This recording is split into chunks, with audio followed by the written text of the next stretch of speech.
lights are off and away they go. Extremely loose. He's managed to hold on. I think he missed the complete that. He's crazy stuff. Side Freitas is on the grass on the infield before. He slides through. He tags Richard Neagle.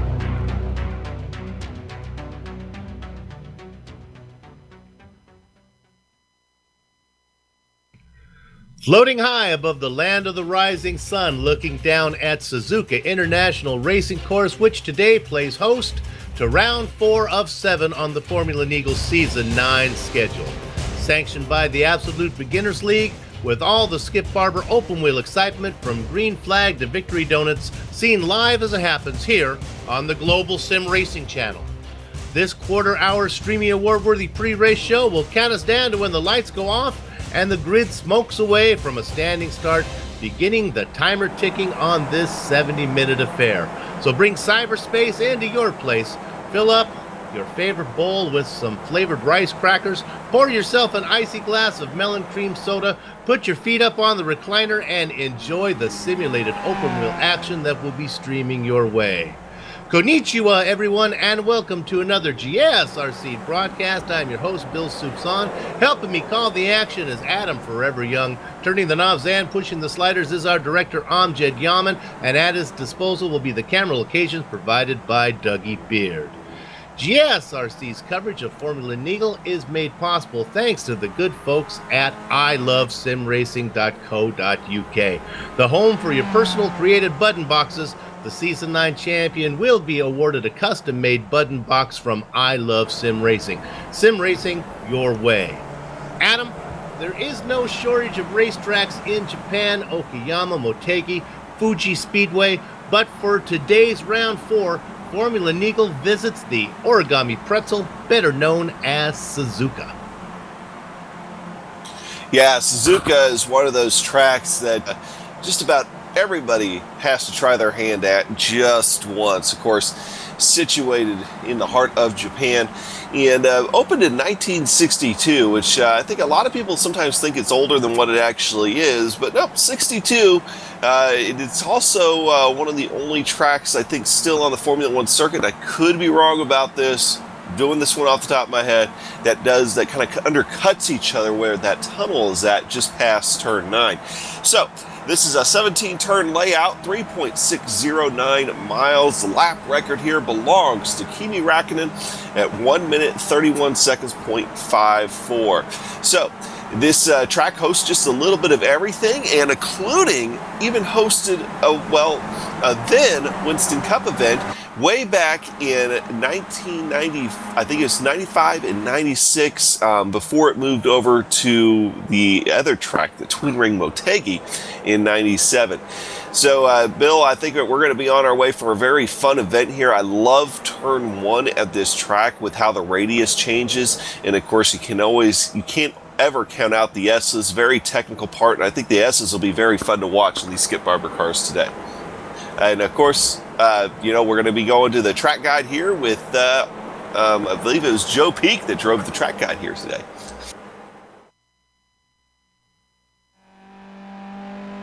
All right, we've got Amjad Yaman and the GSRC Skippy, so let's do a lap around Suzuka.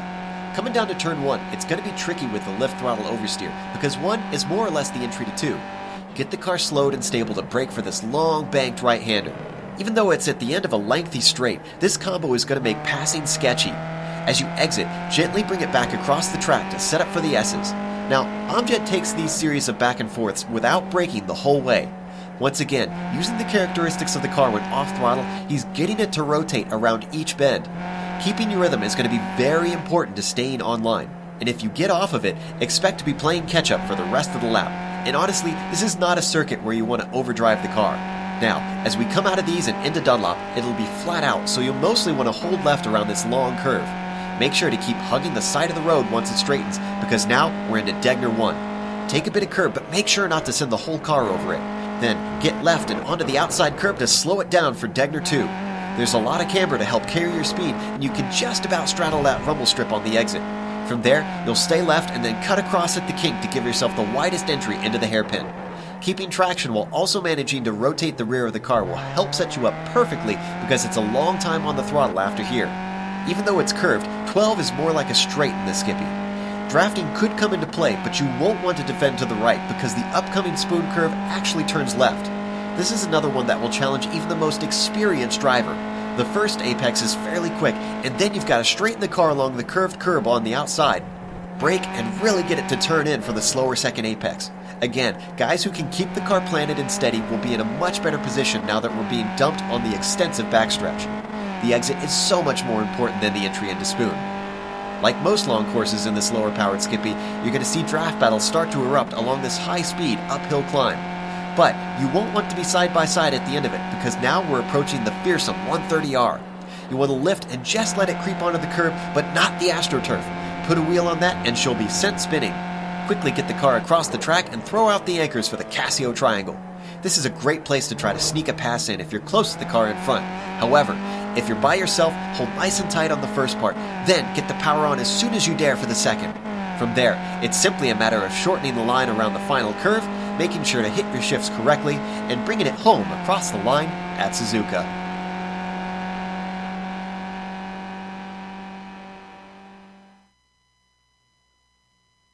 Joe Peak talks us through a lap at Suzuka. Right now, let's look back at the action from the previous round at Imola. 35 cars took the grid for the 45-minute round 3 race.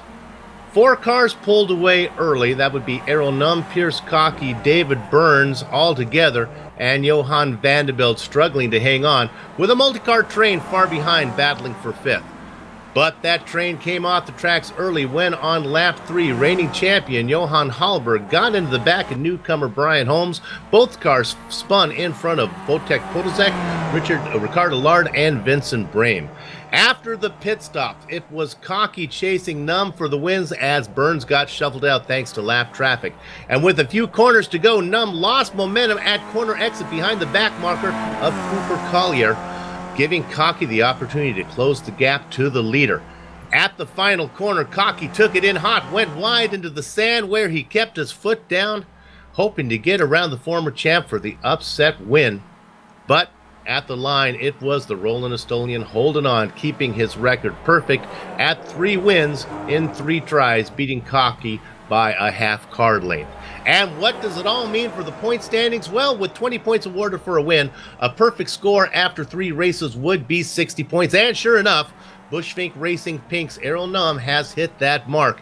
Doing his best to hang on to the Roland Estonian is David Third Degree Burns of DBR Rust. But try as he might, 15 points in this scoring system is a substantial margin. The second at Imola moved privateer Pierce Cocky up a whopping 5 spots into third place tie with DBR team talents Johan Vanderbilt. Hanging on to the last spot on the overlay is Bushfink's Blues Mikkel Ingstrom. Now, very little change in the team standing. It's a 2-family get-together between Bushfink and DBR.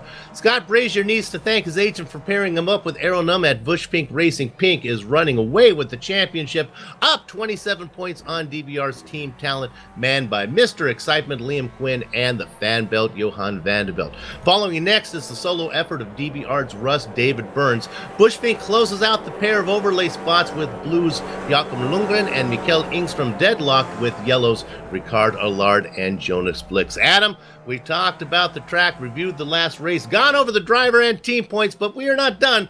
Let's give the viewers some details about the Formula Neagle series and the upcoming race. Yeah, the Formula Neagle series is a very awesome series. Don't let the fact that we've had the same driver win the first 3 races deter you at all, because man, Nom has had to earn it. Sponsor for the series, I love simracing.co.uk, the home for your personal created button boxes. We're in the 9th season here, and we're using the Skip Barber Formula car, and of course this is round 4 of 7, which is going to be very, very tough to overcome some of those points deficits here. 4 of them are 45 minutes, 3 are 70 minutes. We're on our way to a 70-minute race here today, and there are no drops. And of course, the setups are open. Fuel, we're running at about 65%, which gives them a very, very narrow window in order to pit. And then 3 laps long qualifying, which they're wrapping up now. 70 minutes for the race, and of course, we're going to have a standing start here today. Yellows, well, local only, and there is an incident cap of 24. No fast repairs. You have to take care of your car. And we're running with dynamic weather in the course of that weather. We're sitting in clear skies, 75 degrees with a track temperature of 106 and winds out of the east at 8 miles per hour. Should be a good race. Remember, there are 3 70-minute races and 4 45-minute races. We have the long one today, which we talked about, that narrow pit window. Should be very close to the middle. Okay, qualifying is done, so let's go ahead and talk about the grid. I'll do the top 10, and then Amjad, our director, will be able to put the grid graphic up. There it is, right there. On the front row, Errol Num, no surprise there. Look at Tuan Tran, Season 6 champion, back up there challenging for the win. Piers Cocky and Johan Halberg make up row 2. David Burns and Bastian Hausman in row 3. Johan Vanderbilt going to sit in the 7th spot. Outside of him, Alexandro Deladrone. There's a new name for us. Mikael Haffendesen going to sit in the 9th spot. Outside of him from Poland, Wojciech Podolzek. Adam? Yeah, starting 11th and on the inside of row 6, we are going to have Richard Kaz, followed on the outside of him by Thomas Kirk.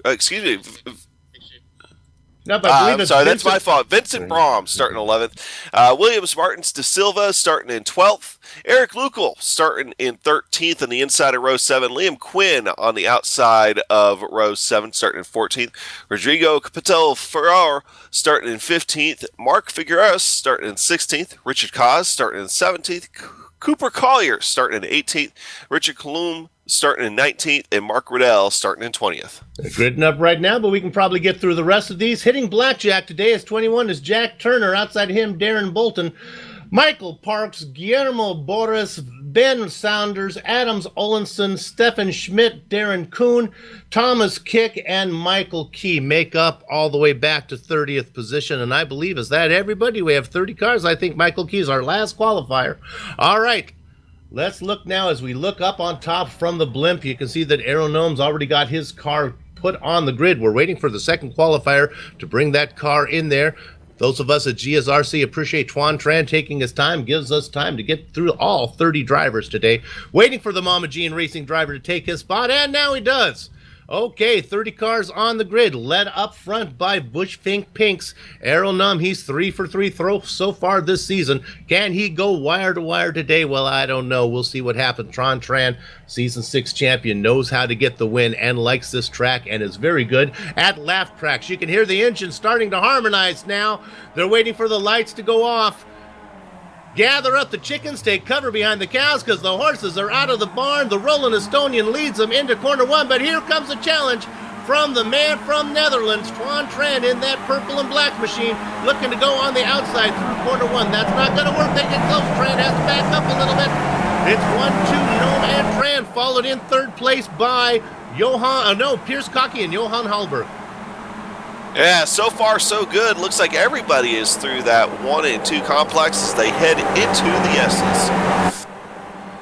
Little side-by-side battle going on in the back. That's Hoffendason, and now getting the hit. Podolzek finally gets around Hoffendason. That's a battle for 9th position. Single file most of the way through the field. Yeah, first side-by-side battle right now. Cooper Collier's, that's got settled real quick between him and Richard Kaz. Up ahead of him right now, we have, it looks like Williams Martin sitting on the outside of that corner as they head in. Underneath, he's underneath Liam Quinn. Liam Quinn gets the better of him there as it's somebody's off in the back. Hold on 1 second. Oh, it looks like it was Mark Figueres had a little bit of trouble. Came across the track, was able to woe it up before he got into traffic. Yeah, that's kind of a dangerous part to kind of break loose. Looks like he just on the outside of the corner. His rear tires just lost traction, and he started having to go underneath that little overpass there on the outside of turn 9. Pretty much off the pace, but he's getting himself back in line. He got himself figured out. No harm, no foul, other than losing a couple of positions, thankfully. And right now, it's woo-woo, everybody on board the Num train. That's kind of been the story of these races for the first 3. Can you hang on to Aero Num early? And right now, that's what's going on. Tran in 2nd, Cocky in 3rd, Hallberg 4th, Bastian Hausman in 5th. Everybody hanging in there. 6th, 7th, and 8th. David Burns, Johan Vanderbilt, the newcomer, Alessandro Deladone. One thing to note, is that Suzuka, even being as technical of a track as it is, you're going to have the draft play a pretty big role, particularly down the front straight and down that back stretch too. You're going to have the opportunity to try to suck up, especially with these Skip Barber cars. They punch a pretty decent sized hole in the air. There on camera, you can see Deladone taking a piece inside Vanderbilt. Deladone, the newcomer from Italy, now he gets a pull. You can see him in the very back. He's going to tuck to the outside. There you go. Oh, and a pass for the lead as we're going to go up front. Noam, look at this. Noam being challenged by Tuan Tran. Noam took a very defensive line starting about halfway down the front stretch. He kind of saw the writing on the wall that he was going to try to, Tuan Tran was going to be able to try to draft past him, but he was able to shut the door going into one. Now keep in mind with Noam out in front, we're right on board now with Tuan Tran. Remember, every lap that Tran runs behind Noam, he's using less fuel. Very, very, very, very, very tight pit window right now. So whatever Noam can say means he might be able to go one extra lap or spend a little less time in the pits, make that pass in pit lane where it might be a little easier. Yeah, and this track, it can be a little bit harder to pass on. So that can be very important right there. As you saw, even the draft, Tuan Tran wasn't quite able to get around him just yet. Now, he did have a little bit of a better sequence there in the last handful of corners of that last lap, so we'll have to see how he does this time. And so now we're looking at, we have an incident here. Richard Kaz got into an incident. He spun it. Looks like he got tangled up with Collier. Yeah, that was see it from above now. That was just after they finished the S's, I believe, before they went through the underpass.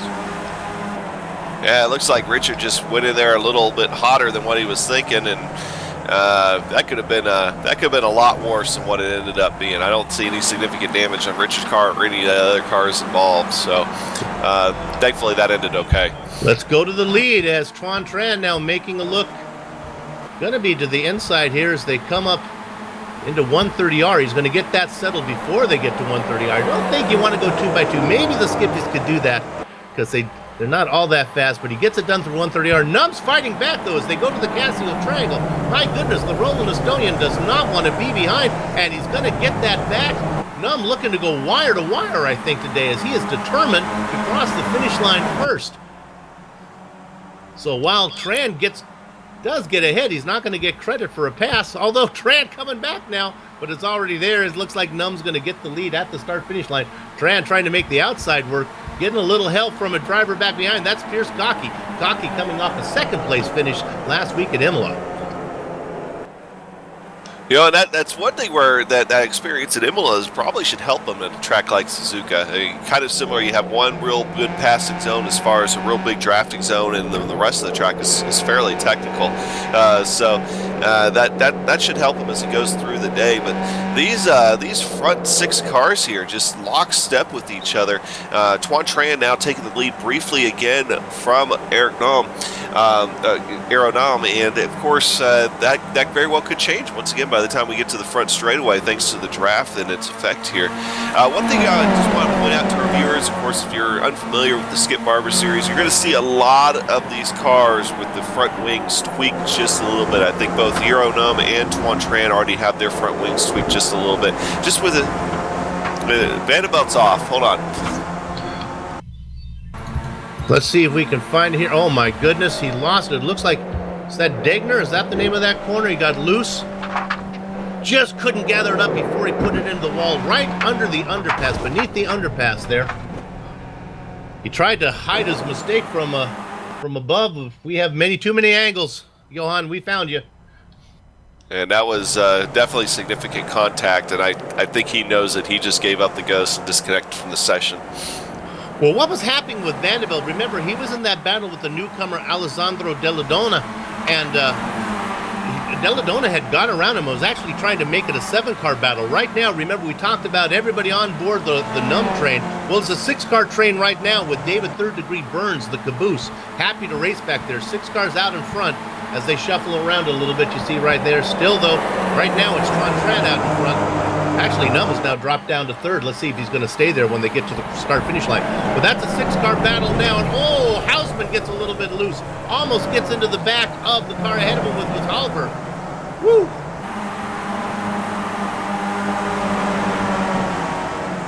See there's your 6-car battle. Now, trying to catch up is the guy, the newcomer that we're very interested in, Alessandro Deladona, now running all by himself in 7th. You'll see him coming around. Oh, there he is. As our camera's on him right now. You see him kind of a man without a continent there. Floating in the ocean. Look at this, 4 wide behind him. My goodness, gonna get that settled down. Oh no, going off into the grass. That looks like it was Hoffendasen. Hoffendasen still fighting that number 81 machine. Hoffendasen side by side, running in 10th position right now, right alongside of the number 17 machine. That's Wojciech Podolzek. They're still side by side. They cannot get this settled down. Yeah, a little bit of a hornet's nest right there, that's for sure. Hoffendasen on the inside. Wojciech Podolzek fighting back on the outside. Watching the whole thing happen is Eric Lukl from behind. Now they get it sorted out. And it looks like Hoffendasen is going to get that 9th spot just behind Vincent Breen, who's out in front having no trouble at all. Meanwhile, up in front, it's still those 6-car battle. Yeah, one thing I've started to notice is you're starting to see, at least a little bit, they're not as lockstep as what they were. You're starting to see just a little bit more separation. Not a lot, but just enough to kind of just see that. Of course, if you kind of follow along some of the action in the back, Twan Tram leads right now with Pierce Cockey running 2nd. Eero Nome has fallen back to 3rd, although, you know, fallen is a term used loosely because he's still right there. I was really surprised at Nome's determination not to just race a little bit, but I think he's realized now that these guys are going to stick with him, so there's no reason to battle. What they have to watch out for is pitting. Although the pit window is so small, I keep harping on that, but it is important. When we do these 45-minute races, the pit windows are so large that these guys really have to be careful. It's kind of like yacht racing. When one driver comes in for a pit, the other ones have to tack to follow and come on in right as well. Right now, though, we have our leader, Twan Tran. Real quickly, I'd like to talk about Cockey here as he's being, look at this is Cockey and and Noom going at it, and the 24 machine of Cockey is going to drop back into 3rd position. No, he's not, he gets a little tap to Noom. 78 actually came across the rear end of Noom right there, got him a little bit squirrely. Noom does a good job of holding on. Now Cockey looking to get around. Pierce Cockey has always had the speed. It's always been, Adam, with him a matter of, we look at how spread out they are coming down that straight from that long Dougie Beard camera angle as Cockey's going to get into 2nd place as they go through corner 1. No, he takes a little bit wide. Noom fights back. Let me finish my point on Cockey. For him, it's always been about fuel strategy. He seems to have that down now. Hopefully this pit stop will be able to put in the right amount of fuel, not too much, not too little, and to be able to contest for the win. Right now, it is Tran out in front. Nome and Cockey fighting it, watching the whole thing from 4th position is Hallberg. Bastian Hausman back there in 5th, and then rounding out, happily driving in the caboose position is David Third Degree Burns. Adam? Yeah, these guys have been going tooth and nail, and one thing you'll notice with Eero Nome, as he's been going through that last sequence of turns, particularly 16, 17, 18, they call that whole little section right there the Casio Triangle, and that seems to be his worst part of the track, right there where Pierce Cockey kind of got into him, and I think he's been losing a lot of ground to Twan Tran right there too. So he's got to be a little bit more careful because these guys are hungry right behind him. If you cut them off and then you end up running really slow, they may not just have anywhere to go as far as any kind of reaction time through that very technical part of the track.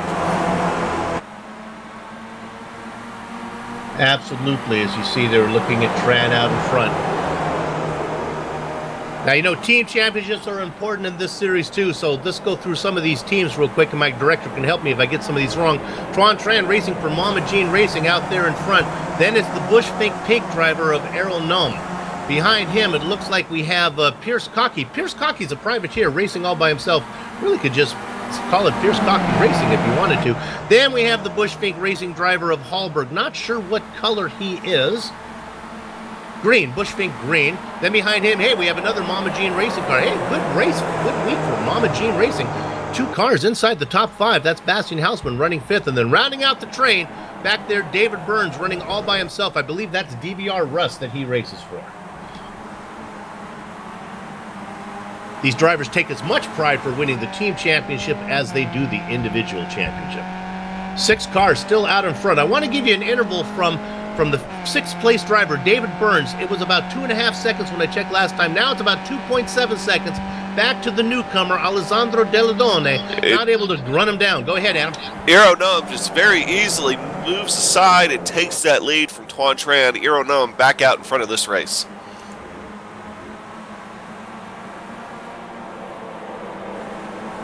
Looking now, and Olinson just got punted. Olinson got knocked by, that was Michael Parks, who really run him down. My goodness. That is the definition. Look in the encyclopedia for punt. That's the definition. Parks just a little. We're right on board with him right now. Now, maybe Olinson broke a little earlier than Parks was thought. That's always an excuse from the driver behind, but man, Parks just center punched him right in the gearbox. And a sorry. Michael Parks comes over and gives a sorry. Yeah, and Olison is damaged. After he moved away from that contact, you could tell his car will not drive straight because he's been trying to fight her back to the pit road, and that was almost more adventurous than what the actual incident was, his journey to pit road. So he very well might be done for the day. It's always nice to get a sorry over the microphone, but in the words of the great George Costanza, you can put your sorries in a sack. I think that's kind of how he felt about that one. Top 6 drivers still out in front. Alessandro Deladona running in 7th all by himself. Let's look back at this battle for 8th position. It's going on a little bit here. There's 4 cars into Michael Hoflandaisen, Wojtek Podolzak, Vincent Brehm, and then, of course, Eric Lukl. 4 cars in a nice little row battling for that 8th spot. This is going back into kind of the second pack back behind our lead pack. And these guys have been going tooth and nail as Hoflandaisen kind of ran wide there just a second ago. I think it kind of helped bunch everybody up. I was still looking back just a little bit. But now Podolzak leading that little pack. These guys aren't as tight as what the leaders are, and I think it's actually helping them get better runs on each other going into these long drafting sections here. So the racing's definitely been intense between these 4 or 5 guys. 6-car train out in front. Now remember, the drivers who are leading, even though they start with the same amount of... Yes, they do. They're getting arguments here from people in the booth, but that's true. They start with the same amount of fuel, but they may not burn the same amount of fuel. Certainly Num and Tran are using a little more fuel than the guys like Hockey and Hallberg, Hausman back there, and David Burns.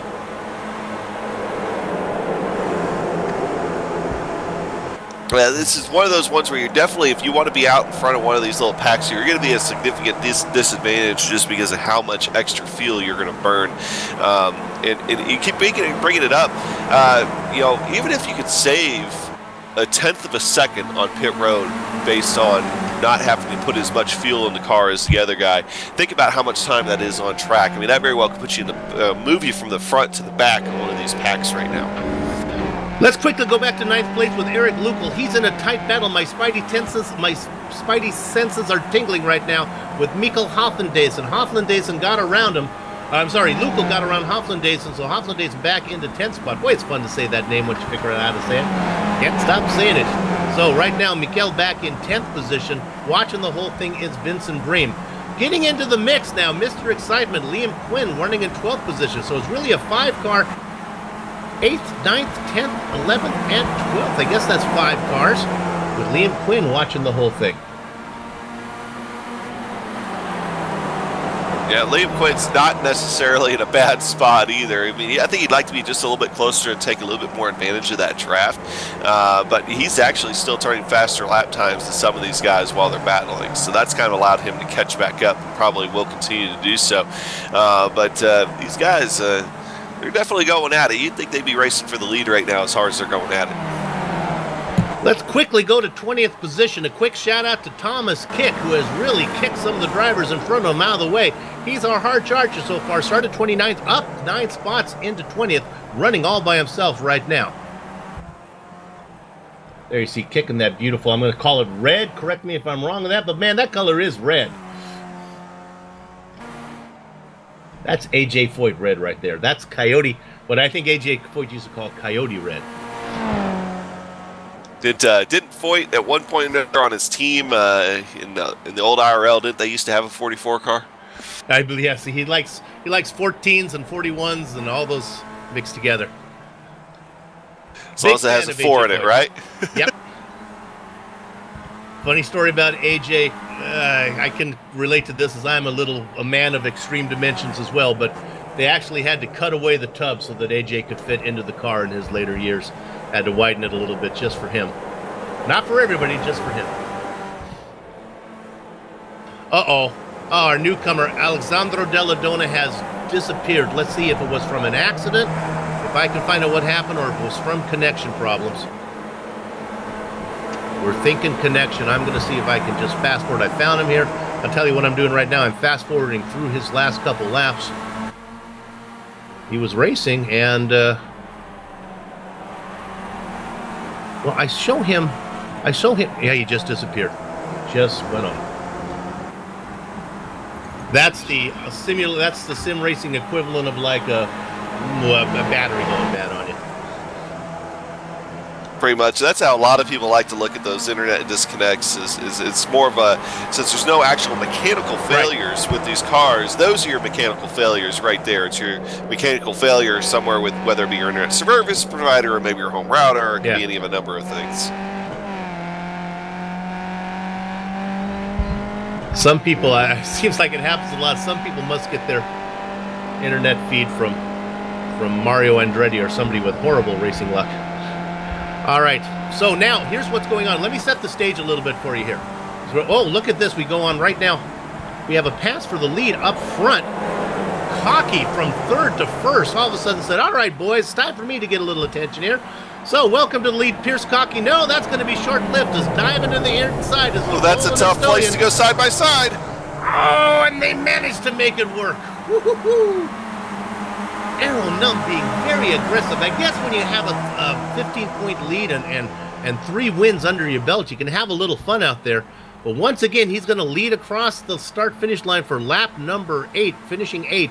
He'll be credited with the leader. So let's set this to, oh my goodness, here comes Cocky on the outside. Gnome takes that defensive line into 1. Cocky goes way to the outside on the rumble strip. Going to be able to hold it in there. Ducks bad again. Tran was looking, maybe thought he could duck his nose in there. The front 3 drivers are having all the fun, Adam. The guys back and forth, Halberg, Hausman, and Burns have just been sitting back there, popcorn in hand, soda in the other hand. Not sure how they're driving like that, but watching the show.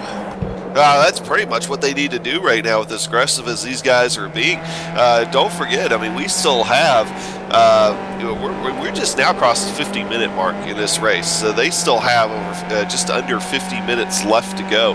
That's a long time. I mean, that's still longer than a normal race for these guys. So they might want to start thinking about, okay, trying to save equipment and stuff like that. Sometimes it's just so hard to balance the fun factor against the overall big picture factor. Sometimes it's just so fun to race, you can't hold back, and I think that's what's going on right up there right now. And of course, this is all for fun, so Gnome and Cocky and Trent are having a great time right now. Let me set the stage for you again. That's your 6 cars out in front. Then it is quite a distance back from Burns. It's actually 10 seconds back to this next train, which is pretty substantial. That's led by Eric Lukel in 7th position. It's Lukel, Hoffendazen, Hodosek. We've watched them before Brim, but now joining the show, it's a 5-car train of Liam Quinn. So 6 cars out in front, 5 behind them. And then there's this little battle. Go back to 12th position. We haven't talked about this guy. William De Silva running in 12th position in a little bit of a battle back there with Rodrigo Tierra. Oh, they're going to try to go 3 wide here. The leader's 3 wide. They are 3 wide, and it looks like Cocky's going to decide to back out of that one. That's definitely a wise choice. That's such a fast little left-hander there. That sweeping turn as you start heading into that Casio triangle. Going 3 wide through there would never work. That was very wise of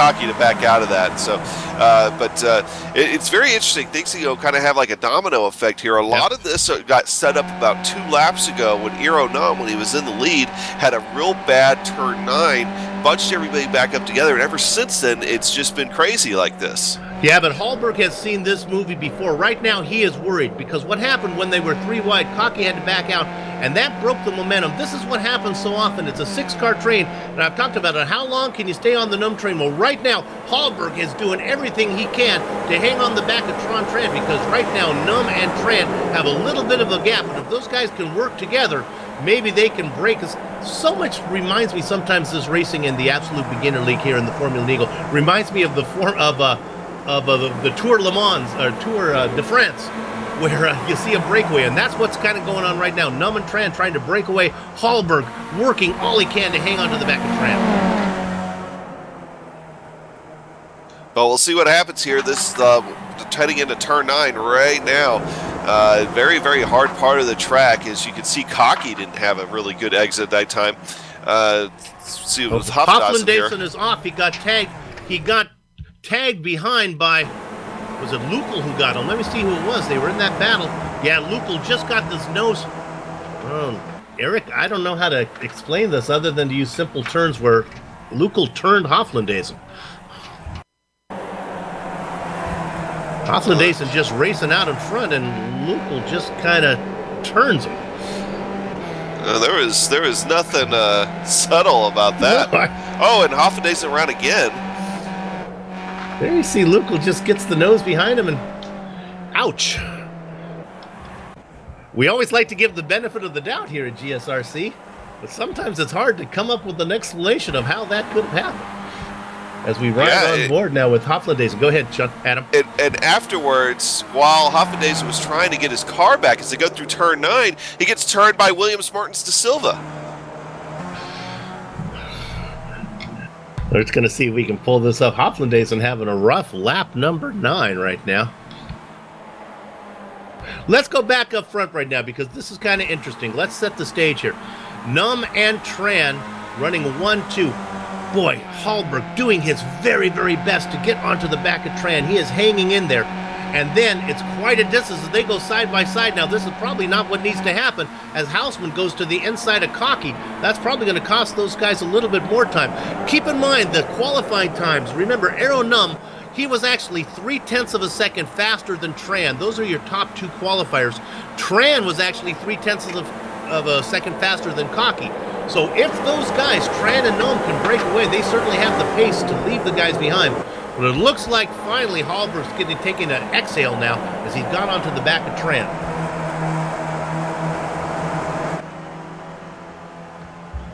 Yeah, Miguel Hoflandason, I've been watching him here. He's had a very adventurous trip to the pits, but he's finally in there for you, Miguel Hoflandason fans. Good news is that he made it in. Bad news is with 44 minutes to go, it's probably not in the pit window yet, so we'd probably have to do one more stop. So we talked about what's going on. Now that 6-car lead up in front, I really think it's going to turn into a 6-car train is going to turn into 2 trains of 3 here in a minute. Num, Tran, and Hallberg. Now what's interesting about this is Num is your Season 8 champion. Tran is your season, let me get this right. Num is your Season 7 champion. Tran is your Season 6 champion, and Hallberg is your Season 8 and reigning champion. So the last 3 drivers, last 3 champions out there in front. It's like a little race of an invitational here. I think it's going to be very interesting to see, with all the pit stop stuff that we've talked about here so far, how will it balance out once the pit stops happen? Will it join this pack back together? Will it spread them further apart? I just think that's going to be very interesting how that's going to play out here, and probably, I'd venture to say, maybe about 15 minutes or so, maybe 10, 15 minutes. Hallberg probably the happiest of the two drivers in front of him because Nam and Tran have both spent time pushing the air out of the way. Meanwhile, Hallberg has been happy to ride behind somebody the entire first 30 minutes of this race so far. Losing a little bit pace is the other Mama Jean car, and that's Bastian Hausmann. He is now, let me give you an interval, 1 second back. That's probably just in the toe of Hallberg right now. And we have a pass for the lead as the Mama Jean racing car. Ooh, almost a little contact right there between Tuan Tran and Iro Num. Yeah, Mama Jean Racing gets that car ahead of the Busch Fink pink driver. Two Busch Fink drivers back there, a pink and a green, chasing the Mama Jean Racing machine in that black and purple machine.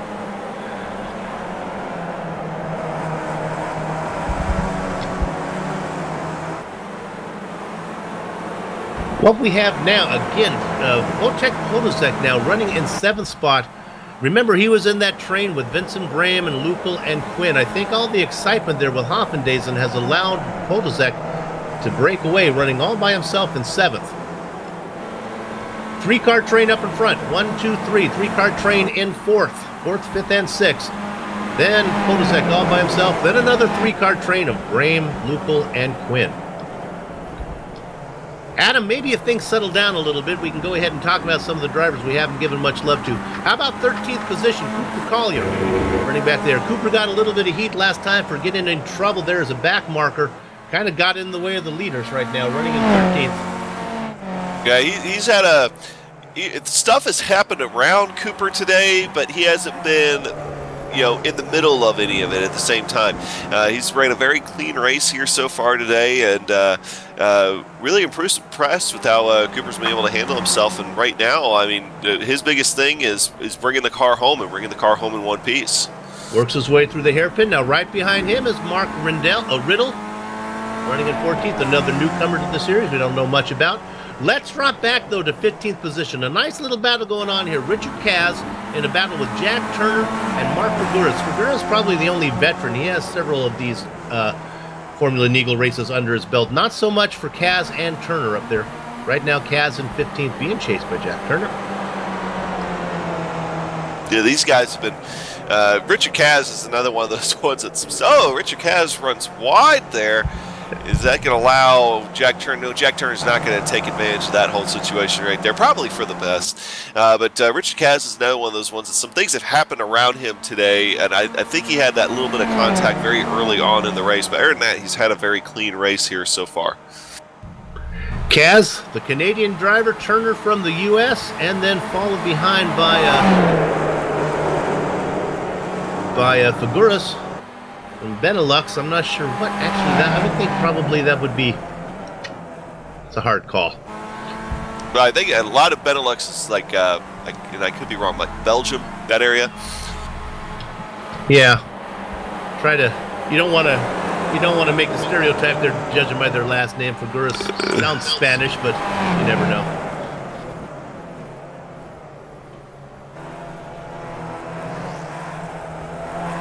Here we're looking at kick again.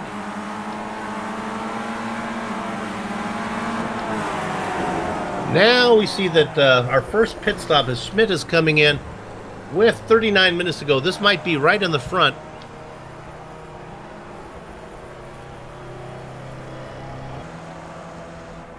Now, Stefan Schmidt, he started in the pits when everybody else gridded, so he started behind everybody else to begin with. So this might purely be hey, I'm just right inside my pit window, I'm going to pit now, get it out of the way. But he's been happy to kind of ride in the back right now, I think, as just to do his thing.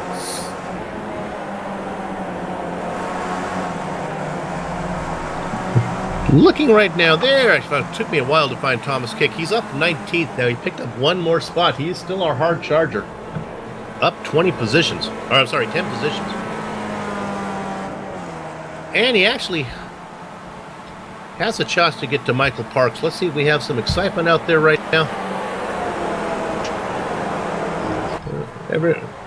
Everything's going okay. Let's go ahead back up front and see what my partner Sean Ambrose Crackers likes to call lap de jour. Where do we stand right now? It really doesn't matter, however they want to be racing at the time. Our leader is back to the Enrollin Estolian right now as he's working lap number 13, 14 when he crosses the start-finish line right now. Of course, laps don't matter. It's all about time, and we're working minute number 38 to go as they start counting down, 38 and a half. It's Num out in front, Tran in second, Hallberg in third. That gap from Hallberg back to Cocky now is still hanging at 1 second, and Cocky has now gone around Houseman and Burns still. Oh my, David Third Degree Burns has been running in 6th position the entire first half of this race. Which, although, is not a bad spot to have been running in for the first half of this race, though, considering the fuel savings he's probably getting. Now keep in mind, Cocky was your second fastest qualifier. So if I'm those guys back there, if I'm Houseman and Burns, I'd rather have Cocky out in front right now. Go get him, they're saying. Get us back up there, Pierce. I think Pierce might be able to do it. You can see the three up in front, and there's Pierce leading that second group. They work their way beneath the underpass. I'll give you that interval again. It's down. Oh, man, it's holding it just about 1 second from Hallberg back to Cocky. They go through the hairpin now. They Constantina, that looks like they get closer, but really they don't because as the other lead cars get to accelerate first, they start to pull away. 1 second, I think. Certainly, I think it's close enough where the pit stops could still important. We ride on board with Pierce right now. I'll tell you right now, if Pierce goes in and sees anybody in front of him in pit lane while he's in his box, as soon as they pull away, Pierce is going. He does not like to wait in the pit box. Not a patient man when it comes to fuel.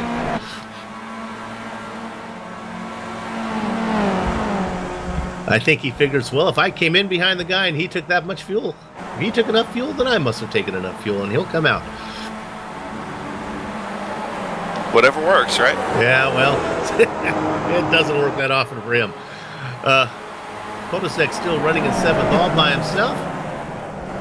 Everybody, I think everyone just kind of settled in right now, Adam. They know that the pits are going to open up here. The window's going to come any second as they are working a 70-minute race with 36 minutes to go. They're right about at the halfway mark.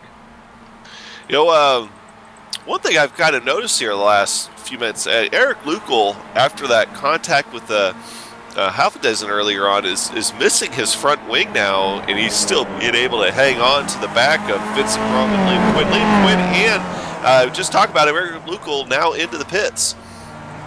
There we go, and there's our real front runners. Although they were running inside the top 10, they weren't up battling with the big boys, but still, they'll give us a nice benchmark. Following up on that front wing, we've seen drivers do some amazing things without the front wing. Joe Peak testifies that front wing really doesn't do much good because of the speed of the car. There's not a lot of downforce from it. In fact, sometimes he thinks it's better off to have no wing than a bent wing, he believes. So we'll see how he does. When they come in for the pits, though, they'll probably be able to pop that on real quick. He'll probably, once they make this pit stop, they'll be able to, that's a pretty fast repair. Get that done while they do fuel without losing much time. So let's see who comes out first there between Lukol and Quinn.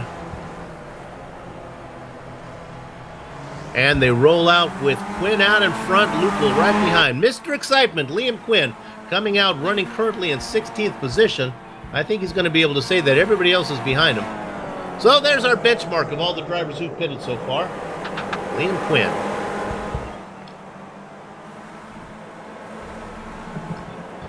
Quinn racing for, can we put the team up there, Director? I'd like to say who came. There we go, Team Talent. Talk about AJ Foyt. He's racing in that number 14 car. That's AJ's number. Yeah, Team Talent. He has teamed up with Vanderbilt. That's why I knew that Quinn was in there, and they're in the chase for the team championship. Oh, of course, Vanderbilt. That's right. On my notes here, I couldn't read my hieroglyphics. Vanderbilt is gone out of here now. He was racing in that battle with, in fact, both those drivers are gone. Alessandro De La Drona, they were in that battle. Both of those drivers have now left. Okay, let's look at our leader right now. Tuan Tran, as they come around, is this going to be the time where they come into the pits? Not for Tran, but the Roland Estonian comes in. Arrow Num. Let's see if anybody else follows behind. Burns from third. Burns is smart. Here's what Burns wants to do. He saw Estonian come in. He said, all right, I will come in. I've been back here. I should be able to get enough fuel. You've been leading up there, Arrow. You've used up a little more fuel. I'll come in behind you. I'll take fuel. You'll take fuel. When you go, I go, and I'm going to come out right behind you. And because of the way the pit stops worked right there, those two front packs of 3 cars are kind of melded now into one pack of 4 cars. Right. Now, the problem is here, when Arrow comes out, is he going to find himself in a pack of back markers? There goes Fiera going around him right now. And Fiera, it looks like there's going to be a pretty good gap. And look at this. Gnome is out. Oh, Burns is left behind. Burns has been burnt by the pit stop. He's still sitting there. Maybe a speeding penalty. Boy, it seemed like an incredibly long. That's not fuel. That's some type of issue that he had. Yeah, so Burns is now really stuck. So there's Podozek right behind him. Now, remember, Podozek was way back, so Burns is behind Num. Burns is running second, but Podozek is in the hunt. We'll get Adam, we'll get a better understanding. Maybe Errol just had a really fast pit stop as soon as these leaders come in. Now, they've got to come in this time around. They can't afford to let Arrow Num out there running hot laps. They've got to come in, get their fuel, and hope to get back out in his tow. Right now, your leader is Tuan Tran, Hallberg, and Cocky. Running 1, 2, 3. Bastian Hausman running in fourth. Just a little bit off pace there. But with 32 minutes to go, actually, they're probably not going to have much of a choice to come in. They really can't run much longer. Yeah, I figure that Tuan Tran just went over chat and basically letting them know that he's pitting in, and they can't go more another lap on fuel, I would imagine, with as narrow as this pit window is.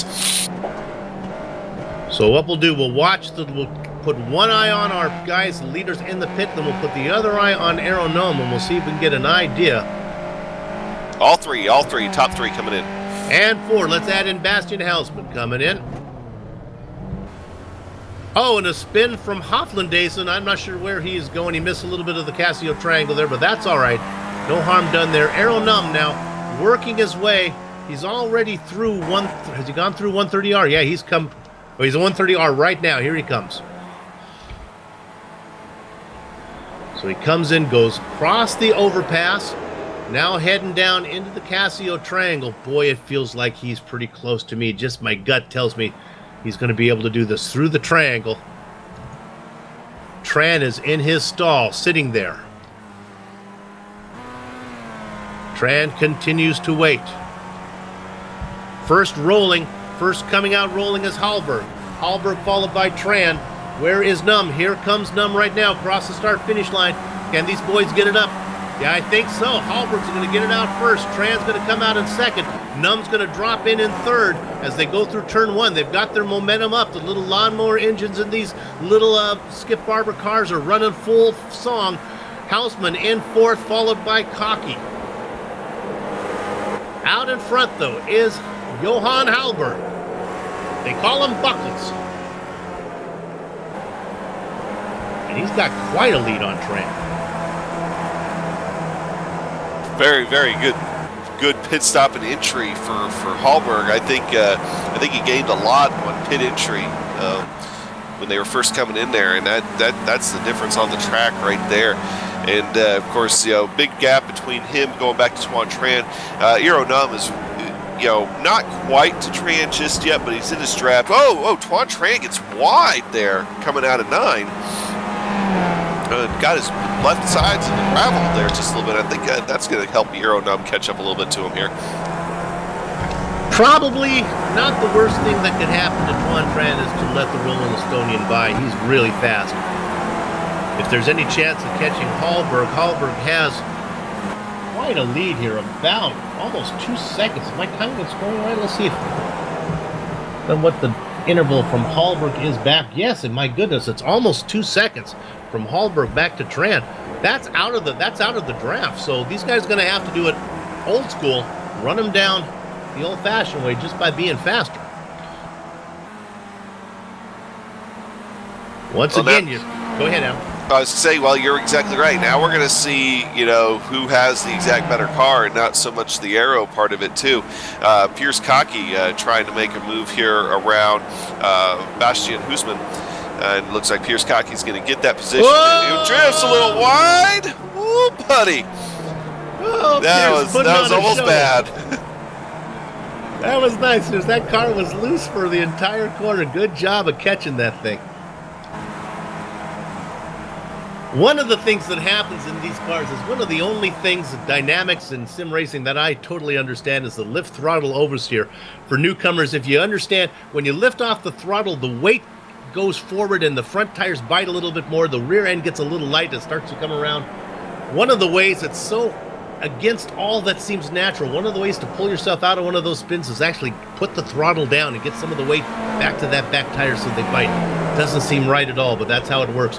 Cocky now pulling away a little bit on Houseman as we look up front. There's Aero Num in that battle with Tran. And Num has got around him.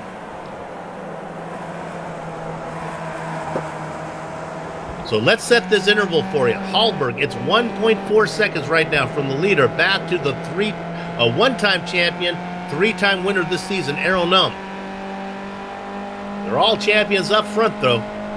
Tran, Num, and Hallberg all share the same hardware.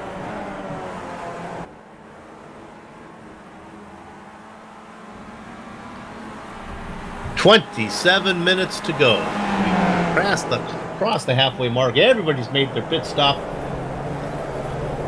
Why don't we take a second, Director, while we're seems to settle down? Let's put up a top 10 here. And we'll talk about Johan Hallberg out in front. Aero Num and Tuan Tran running second and third, trying to run them down. Back in fourth position, Pierce Cocky has begun to leave Bastian Houseman behind. Cocky in fourth, Houseman running in fifth. Then the guy who really suffered from the pit stop, he got burned, and that is David Third Degree Burns right there running in sixth. The Polish driver is Wojciech Podolzek running in seventh position. Eric Lukol in a battle for eighth with Mr. Excitement, Liam Quinn. Rounding out your top 10. Really haven't had much to say about him. He was in that battle with those guys earlier. Now he's falling back, Vincent Bream. Looking now at Collier, who had a little spin, it looks like again through Degner, just as they started to go through beneath the underpass. He's going to lose a position to Jack Turner. Collier gets it straightened around, almost comes in front of Richard Katz. Loses a position there. Collier now dropping back to 15th spot. Here, you'll see it right here. He brings it out, then you'll see those guys come around him. Collier having a good run, though, back in 15th spot. Still on the lead lap. How many cars on the lead lap, you may ask? Well, you can probably see it as your ticker as they go by, but right now it's 22, the last car being Michael Parks. Not sure if Michael's going to be able to bring it home on the lead lap right now. As the leaders, he's working his way through the S's right now, and Hallberg is just starting the S's. Just to give you an idea, going back to the leaders here real quick, Johan Hallberg, his last lap was a 24.7, and Aero Num running behind him now, 23.6, so quite a bit faster, and of course now they're like almost back to being nose to tail. Yeah, if qualifying has anything to say about it, yeah, it's almost 0.7 of a second difference between Num and Hallberg qualifying time. Tran kind of right in the middle between them. Num clearly the fastest car out there, but in a draft track like this, it's really not all that as significant as it would be in a shorter track, let's say like if they would ever put these open wheel cars, as we have a pass for the lead at like Lime Rock. Look at the bite that Aero gets through the on the inside, trying to get that car working as they're heading now into Spoon. Hallberg trying to make that car as wide as possible. As See if he takes the defensive line. You really can't afford to take too much of the defensive line into Spoon because it kills you so much down this straightaway. 1, 2, 3. Adam, let me put you in the cockpit. Let's put you in the helmet of, let's say Errol Num. Do you want to be leading on the last lap, or do you want to lead and defend, or do you want to try to make the move like he's doing right now? He's going to get this done before they get to 130R. You know, in this type of situation, you know, in these cars, you can run the defensive line pretty easily, I think, if you really wanted to try to hang on to the lead. I'd say I'd want to be leading. That's just me, personal preference. While you are more vulnerable, it's kind of a mixed thing. It's a mixed bag. You feel more vulnerable when you're leading, but at least you feel like you have the your own destiny in your hand. You can play defense and try to hold them back. So, Num now out in front. One thing that you cannot forget is the driver in third. If the drivers up in front go side by side, they slow down and they make an incredible hole for the driver in third. It's not unreasonable to expect somebody sitting in third right now, Tuan Tran, to be able to snake both drivers if they get the side by side. Well, we were talking a little while ago about 130R there, you know, turn 15, that really big left-hander, real fast left-hander.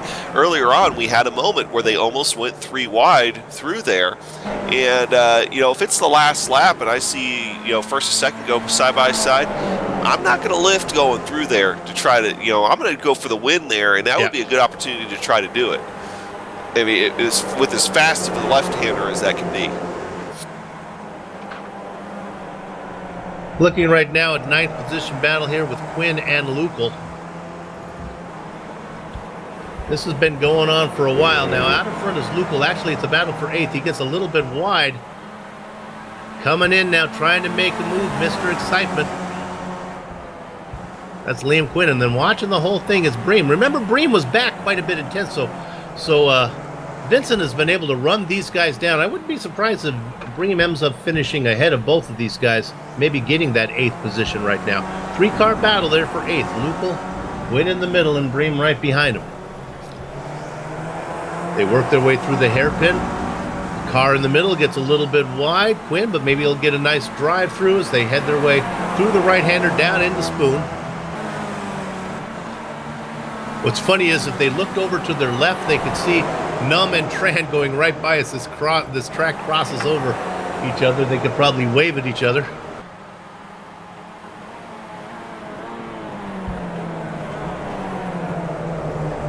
There's our leaders right now.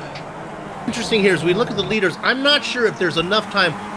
See where the start-finish line comes up here, Adam. They come through this final corner. I think if you're not in the lead by the Casio Triangle, I just don't think there's enough time to get there before the start-finish line.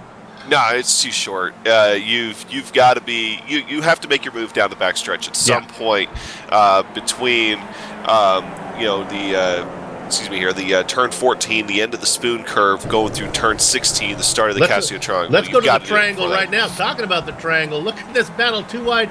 The guy who's going to lose out there is Mr. Excitement, Liam Quinn, dropping back now, all the way back into 10th. Neagle's token has moved up into 8th position. And we talked about him, Vincent Bream. Watch Bream now. Neagle stays to the outside. He's going to give that position to Bream. Bream's going to get inside for the preferred position, and I thought so. He ran him down, and now he gets that. He takes it into the first corner. He's going to lock down 8th spot. Neagle in the middle. Looking the whole thing is Quinn. 20 minutes to go. Still plenty of racing ahead.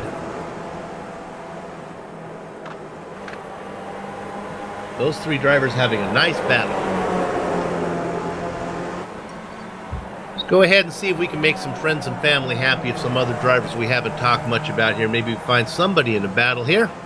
Farther back. No, not really. In a second, we'll see if we can run down all the drivers on the lead lap. We'll do a little back marker review. Right now, Num running up in front. I wanted to see where he was coming up on the back of that lap car of Parks. Now, what happened to you, Parks? Oh, he's still there. In fact, here they come now. No. Oh, they're already... Okay, they have already gone. That's why I couldn't find him. I kept looking for him. And they had already got him. My goodness, the leaders are fast. So, Parks drops 1 lap down now. Now we're going to look at De Silva. That was just coming into Degner. He did it all by himself. He was following, a lap car of Guillermo Barros, I believe. De Silva was running 12th at the time. Put it in the sand. He's going to lose a position to Fiera.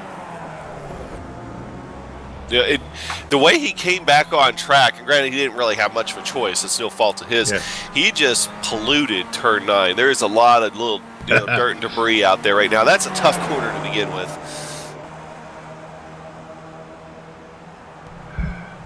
Let's go to third position right now is Tuan Tran taking a peek inside of Hallberg. These guys have to be careful about doing this kind of fighting back here.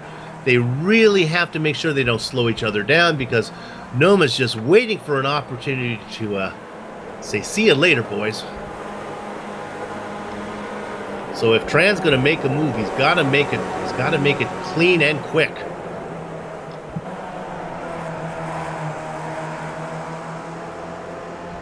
So often that has been the story of, as we talked about it, I called it, how long can you stay on the Noom train?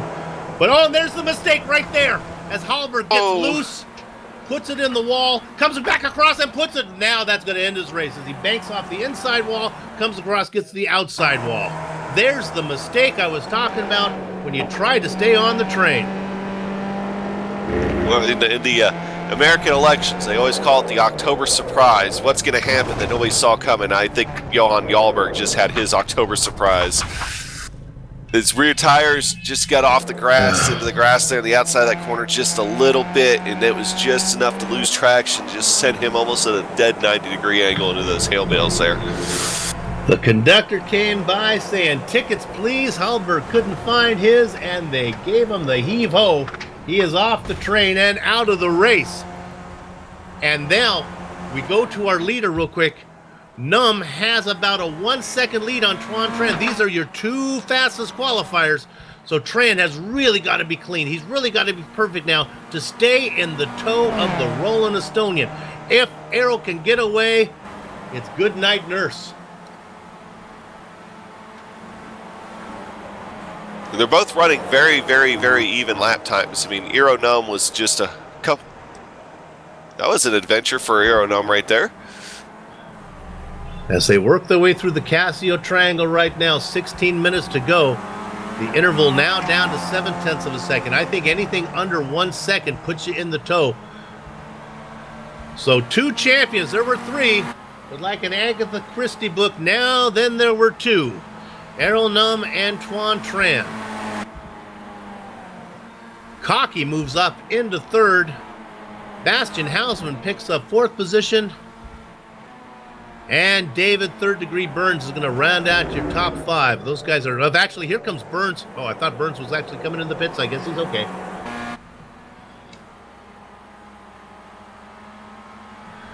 Podozek in sixth. That battle between Brame and Lukel for 7th and 8th. Oh, Mr. Excitement, Liam Quinn has had to make a pit stop. I don't know why. The nose looks a little bit damaged, but the 14 car is in for a stop. Was having a great race. I don't see any reason why he didn't put it in the wall. Maybe he just short-filled. Our director's going to take a shot at it. We're going to take a shot in the dark and see if we can find maybe what happened to Quinn here.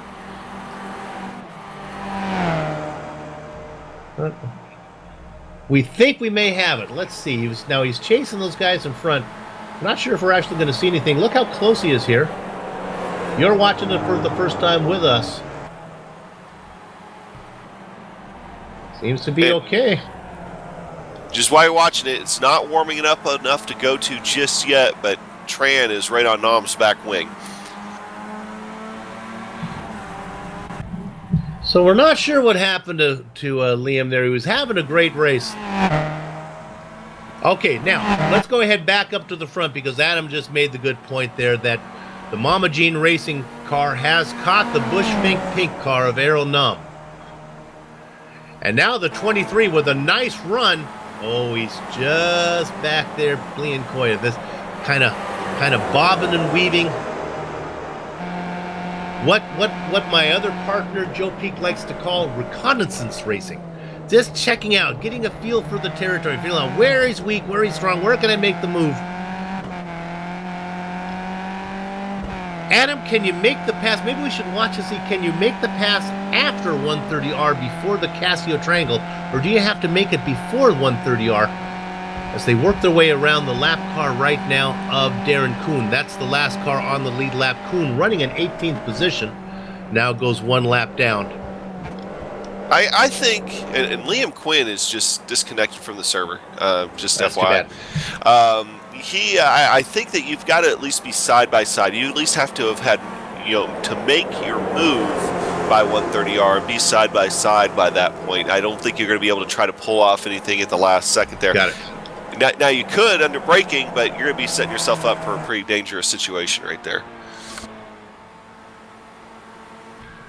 Here's this battle that's been going on. These guys have been putting on quite a show. It's Brame and Lucal. Right now, it's Brame out in front, running in 7th. Lucal running in 8th. With Liam Quinn leaving the server, that's going to mean our top 10 now. William De Silva is going to move up into 9th, and that's going to bring up Rodrigo Ferreira into 10th position. Rodrigo from Brazil. Oh, actually 2 Brazilian drivers here. De Silva and Ferreira, both from Brazil. Usually those Brazilian drivers come into a series, they attack like Cortez. Well, that's not really Brazilian, is it? And take over a series, dominate it, come in, and then leave as fast as they come, putting their mark on a series. Not the case here so far in the Absolute Beginner League. And don't, we brought it up before, but don't let the title Absolute Beginners fool you. These guys have tons of experience driving these cars, and probably some of the best in the service driving the Skip Barber cars here. And what can happen so often when you're on GSRC for a long time, your series gets a little more attention, it starts to bring in some bigger name drivers, and that certainly has happened. But what the Absolute Beginner guys have been able to do is keep that family atmosphere, some good camaraderie, some good feelings between the drivers, and some nice clean racing. Sometimes you get in these hot shoes and they don't really quite figure out what's going on, and your series gets a little sloppy. That has never been the case right now. As our leaders work their way across the start-finish line, with 11 to go, we ride off the back of Aeronum, looking at that purple and black machine of Mama Jean Racing. Mama Jean Racing and Bush Fink Pink going at it. Of course, Bush Fink Pink sitting at the top of the team championship right now. Mama Jean Racing not anywhere in the hunt. This will help, though, for them, as they are running 2 and 5 right now. 2 cars in the top 5. And Brandon Lucal is going to be heating up here pretty quick as well for 7th and 8th, so that'll be something to keep an eye on, too, as we go into the closing minutes. Yeah, they have really been going at it the whole time. While things are settling down, let me get a little attention on some of these guys we haven't talked much about. We'll go back to the last car on the lead lap. We talked about Thomas Kick. First, we said he was up 9 positions, then 10 positions. How about 13 positions? 29th to 16th. A great run from him. Mark Figueras running in 15th spot, just ahead. He's got quite about 11-second lead on Kick. I think Kick is probably finished where he's going to be. Only way Kick's going to pick up positions now is from attrition. Mark Riddle running in 14th spot, about 4 seconds behind Stefan Schmidt. Schmidt in the number 29 machine, running in 13th overall. Cooper Collier having a good race, maybe his best race of his career right now, 12th, just outside the top 10.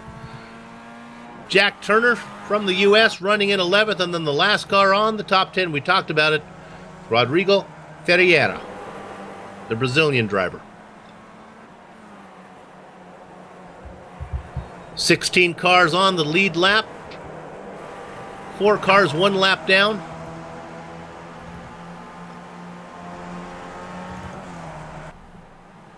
And now we're looking. We ride on board, coming over the hill. Look at that great camera shot. There goes our new leader, Tuan Tran, in the 23 machine, ahead of the 78 machine of Aeronoma. Just could be playing chess right now. They're setting it up with 9 to go, figuring out where they want to be. Apparently, Tran says, I'll defend. These guys have put in a lot of time racing each other. This is not the first time or the second time that Num and Tran have gone at it. Hofflandaisen coming over the mic saying about something. Oh, Hofflandaisen talking about where to go around. You see Hofflandaisen tucked well on the inside there. Mikkel, one of the more verbal drivers out here. Oh, and behind him, Hofflandaisen gets loose. He parks it right in the middle of the track, then he rolls it off. That was in corner one. Looks like the guys behind him are going to be able to get around okay.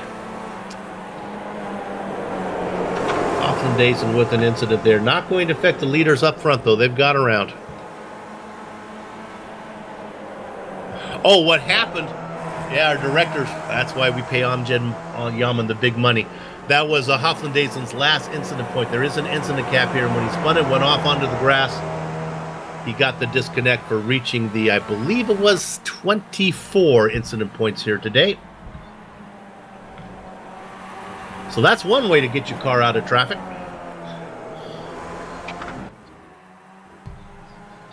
Yeah, definitely not a good day for Hoffendaisen, but fast guy. We'll see him again in 2 weeks. All right.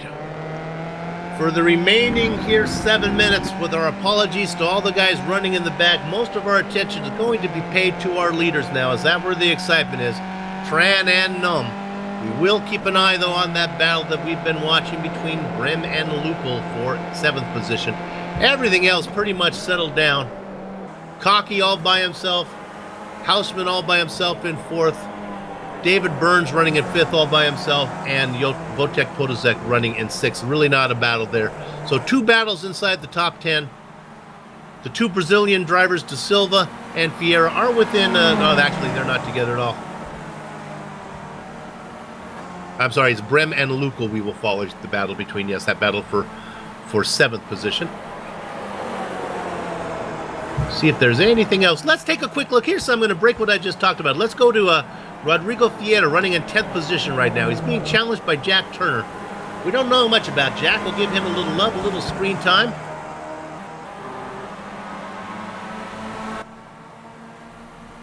This is a battle to get in. This is an important battle. It gets you inside the top 10, and that's a benchmark you always want to get. We'll keep an eye on this one. I'll go ahead and take a peek at our leaders. Not much going on there, so we'll stay on this 10th battle. Battle for 10th. Ooh, we started to peak.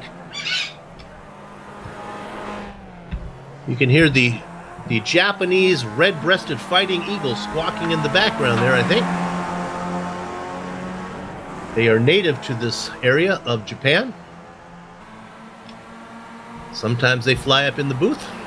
And here's the pass for 10th position there as the U.S. driver.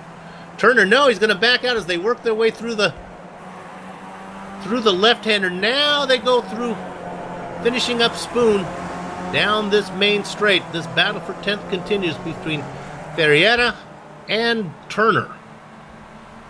We'll stay on it just a little bit longer. This will give us a good idea, Adam, of what's in store here, maybe for the last lap before the leaders. We can get an eye on this one. And there you see Turner getting the job done before 130R on the outside. So maybe that's something we can expect from Tran and Num. Yeah, speaking of Tuan Tran and Euro Num, Euro Num had a good look on the inside of Tuan Tran, but thought better of it there just a minute ago coming out of the hairpin. We'll go back to our leaders now. Tran out in front. A Season 6 champion has not seen the success as of late in Season 7 or of 8, obviously, that he saw when he won his championship. Num came in Season 7 and took the crown away from him. Then Buckles, Johan Hallberg, came in Season 8 to win that championship. And they were all 3 battling up here, except for the mistake that Hallberg made. Now it's only 2 left, Num against Tran. The Netherlands driver out in front, the Estonian behind him. The purple and black of Mama Jean Racing. The black and pink of Bushfink Pink.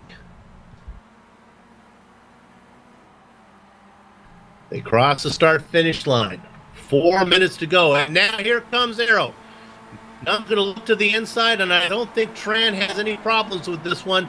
Tran just wants to tuck back in behind. Do not lose momentum. And he does so. Your new leader with 4 to go, Tuan Tran.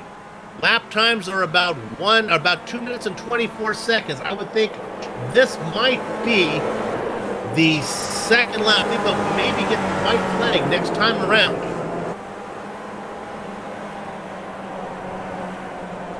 I'm going to step away for just a second. I'll be right back.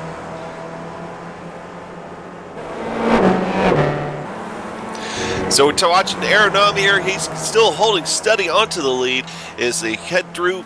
Tuan Tran right behind him still. That was a very good move, I think, for Tuan Tran. Just kind of let him by, see him what he's got here. And I think he's setting him up for possibly a last lap pass down the backstretch at this point as they work their way back through lap traffic past turn 9. And they're heading down to that really starting the fast part of the corner here. Is this fast left-hander going into the hairpin. And that'll set him up for that really long back straightaway. And I think we got Bill back. Soup's back. I am back. Just want to make sure, see if I can clear up my mic. Hopefully I sound a little bit better here. I need my equipment just to hang on for the last 2 minutes and 50 seconds. Feet don't fail me now as I need to close this thing out. Our leader is Aeronome. Oh, he gets a little bit loose, it looked like, but he's going to hang on to it there as Tran is right behind him. Now they come to, here we go. Now let's see what Tran wants to do. He's too far back to make a move right here. And even if he could, I'm not sure he would want to make this move yet. But he does want to pick up a little bit of ground so he can stay in the hunt. You can see him start to gobble up that lead, gobble it up as they work through 130R. A really scary corner. Not so bad in these skippies as it's still pretty much flat. Oh, Tran really using up all the track. Now they go into the Casio triangle here. It's the right hand. It's the left hand. Then this sweeping right-hander that sends you back out onto the main straightaway. Tran looks to be in pretty good shape. They hug that inside wall as close as they can, getting those right side tires down in there. Numb keeping the defensive line. He's going to make the Netherlands driver go to the outside. Look at the run that Tran's going to get. I think Tran's going to get this done, and he's going to be able to close the door going into one. No, able to hang in there. They go side by side. Cialis bathtubs as they work their way around the sweeping right-hander. Now the momentum goes back to the Estonian driver as Numb gets out in front. They work up into the S's. Tran did all he could. I think Tran really wanted the lead right there, but he couldn't get it done. Now Tran needs to stay behind Numb as they work their way through the S's. This is where Numb is so good when the draft doesn't count, when it's all about technical driving. But look at that purple and black machine of Mama Jean Racing, hanging right in behind the black and pink machine of Aeronome. They work their way through the final left-hander. Now they come around there, they're straight. Now they're looking down to go into Degner. Tran sitting back in behind. He's going to peek to the inside. This is interesting. I don't think he wants to do it here. That peek, you don't want to lose momentum. They work their way around Degner 1 and Degner 2. Now they go to the underpass. Numb a little bit wide, missing the apex. Beneath the underpass, into the hairpin. Tuan Tran right behind him. Turn 9 is kind of bitten Aeronome a few times today, as well as the Casio Triangle, which is still yet to come. But I think the back straightaways, we're going to see the real show here. Now, they don't show us the white flag yet, but I'm assuming this is the white flag lap with 29 to go, 29 seconds to go, so this is it. Now they're heading down in the spoon. Adam, Tran has to get a good exit through the second spoon. Look at Numb, gets a little bit loose. Boy, he's working for all he's worth. He's going to lose momentum. I think Tran's going to have a great drive off the corner here. If he can keep it off the AstroTurf on the outside, I think so. I think Tran's in great shape, Adam. Here you go. This is exactly what I thought might happen. He's going to make his move before he gets to 130R. He's going to take him too wide through 130R and be set up great for the Casio Triangle. Here they go. Tran even closes the deal before 130R. Now they head towards the Casio Triangle. I think this may be Katie bar the door. No, Tran goes really wide out of 130R. Now they go through the triangle. Is there enough time? Can Tran keep it under control? Boy, he does not manage that triangle very well. Looks like a great run from Gnome on the inside. I think they make contact. Tran trying to squeeze him to the inside, not trying to make any room. They come across. Tran tries to close the door, and he gets the win. Woo! Tuan Tran picks up the win in an exciting battle over Aeronome. We'll go back and see if we can pick up Brim and Lucal. We're going to assume everybody else finished. Let's go back right now to Lucal. Here comes Lucal. Let's see if we can pick up what's going on. There we go. That's Lucal on the... Brim now takes the lead through the 130R. Here comes, this is similar, an instant replay of what we just saw. Bram out in front, Lucal behind. Lucal tries to go to the outside through the Casio Triangle. They're 2x2. Not going to happen. I think Bram has the position. He's going to negotiate 130R a little better than our leaders did. And Bram's going to bring that car home in, what are we going to finish here? 8th position, is that what we're going to get here from him? I believe 7th. And Lucal gets 8th. We'll follow up the drivers here who still need to finish. A few of these guys are having fun after they cross. Look at this battle before Fiera. This is a battle, I believe, for... yeah, my timing and scoring is wrong as well. I think it's probably for about 10th or 11th here. This is Collier chasing Ferreira. Rodrigo up in front, the Brazilian driver being chased by the Michigan machine, Cooper Collier. Collier with a great run. I believe this is going to be for a 12th spot. They work their way through the Casio Triangle. They come around, I believe. We'll follow all these cars wrapping up their lead lap here. Looks like Fierro's going to come across in 11th position. My timing and scoring is going to be official here. Yep, Cooper Collier gets 12th. Let's go back and find Schmidt running in 13th spot.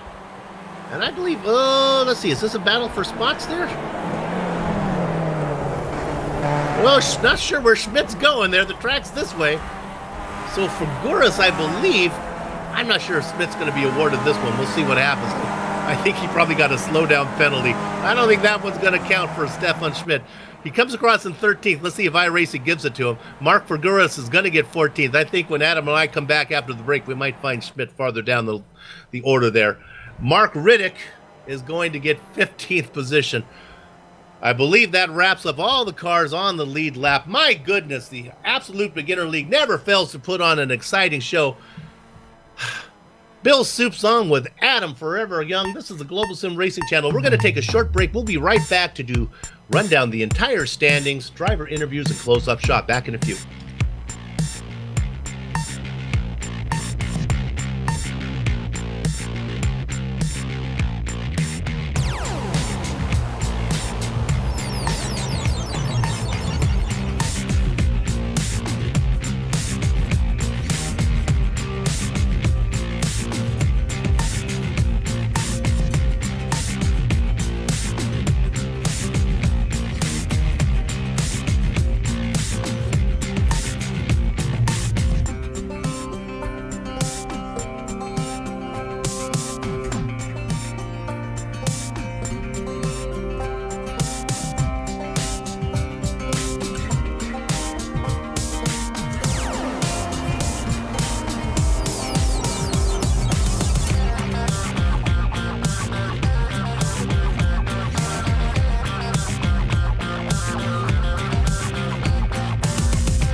Bill Soupson in the booth alongside of Adam Forever Young. In the production truck is Dr. Ramjet himself, Amjad Yaman.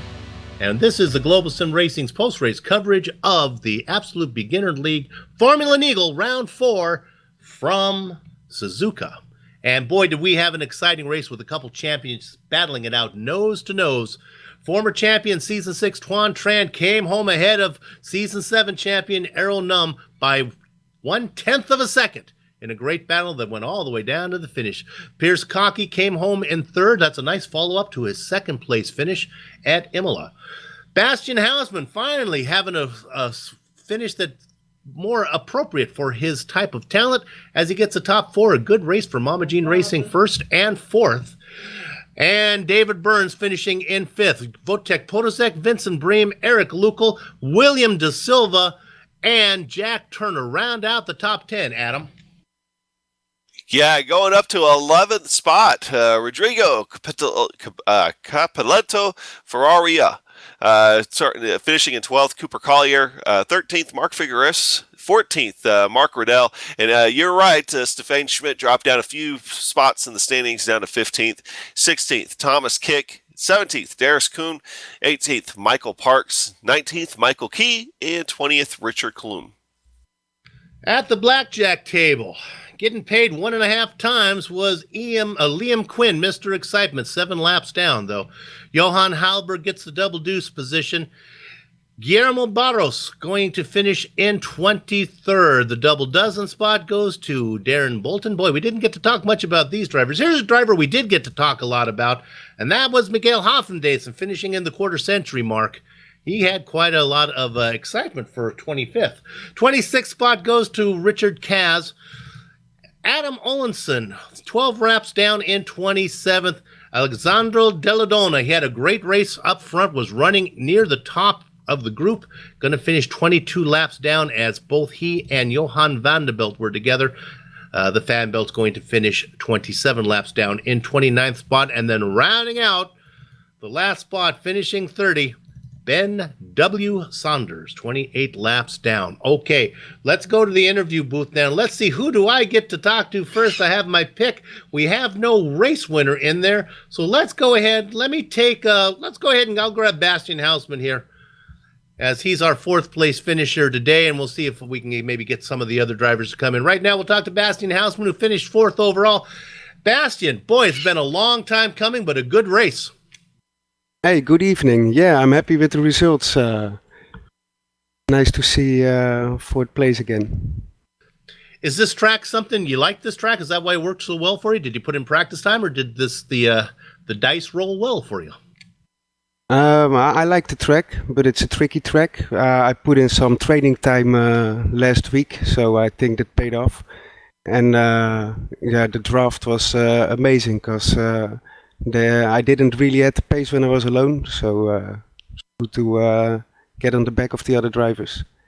You were riding back there in about 4th or 5th position, just ahead of David Burns, who seemed to be happy in 6th in that 6-car train. Well, what usually happens is eventually there's some mistake that breaks that thing up, and that's kind of what got you off of a chance for the win. Yeah, indeed. Well, before the pit stop, Pierce suddenly slowed down, and I didn't know why, so I had to overtake him, but his pace was faster than me. So I let him overtake me again when I saw he was faster, and I tried to hang on and save a little bit fuel.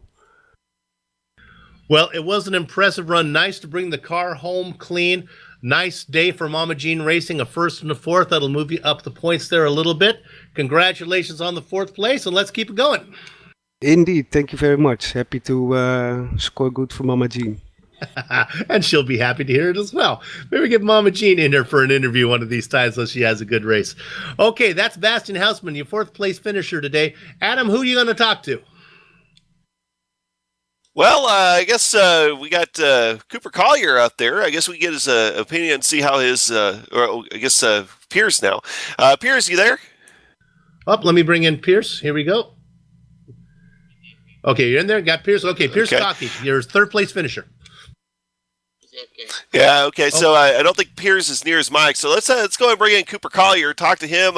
Yeah, he had a very clean day, and starting to kind of in the back, was able to come back up through the field a little bit and take advantage of some other people's trouble. Cooper, newcomer to the league, as I understand it. How was your race? It went pretty well, actually. I think I gained a whole 7 spots from my start off, so that's pretty nice. Yeah, and I guess a little bit less eventful than what it was last week for you. What was your primary goal, just kind of trying to come into today after last week? Mostly I wanted to find a draft buddy, but that was a real issue for me. I ended up racing quite a few laps just by myself, and right towards that end I was trying to catch up with, I believe it was Jack Turner, and then he ended up getting a draft buddy and pulling away from me. Well, and of course, you're new to the league and everything else. What's your opinion here of the Absolute Beginners League, the first couple races in? I'm actually loving this league a lot, and I plan on staying here past my rookie year for sure.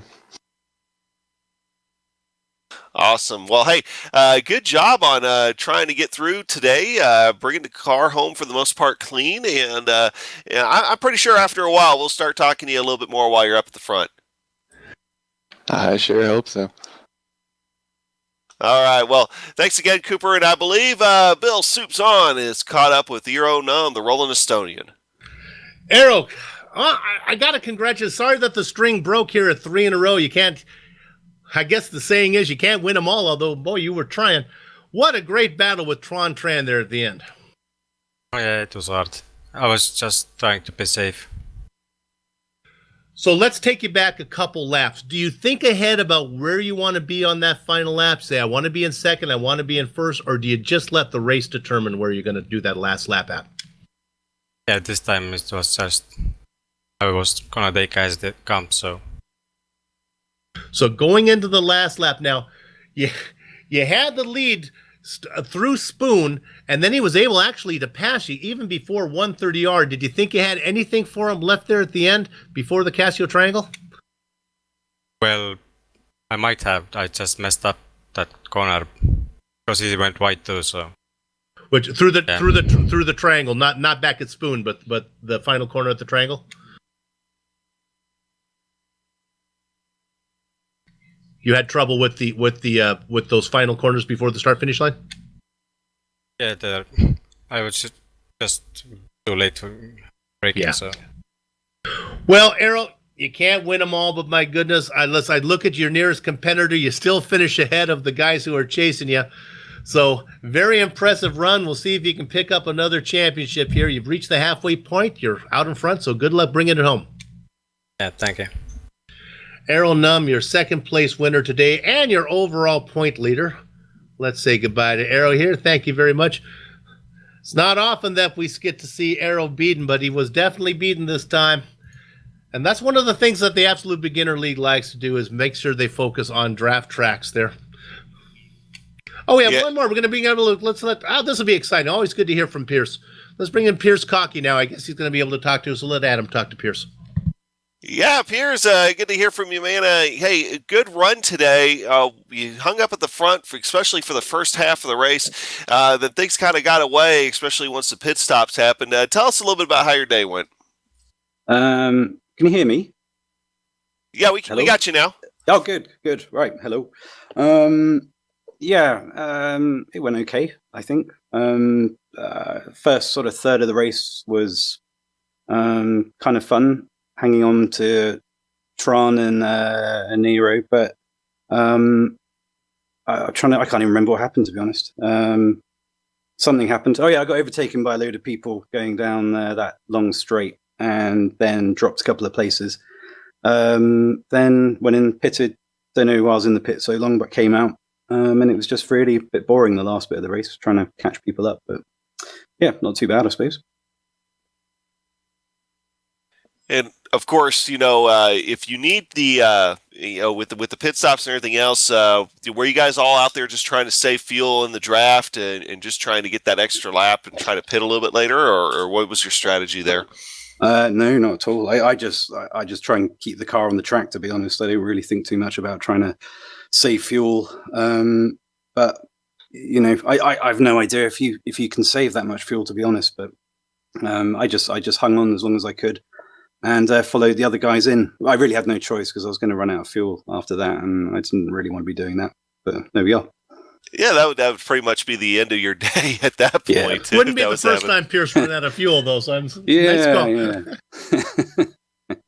Yeah. I funny enough, I've almost ran out of fuel on the way home tonight, which would have been a bit annoying, but yeah, there we are.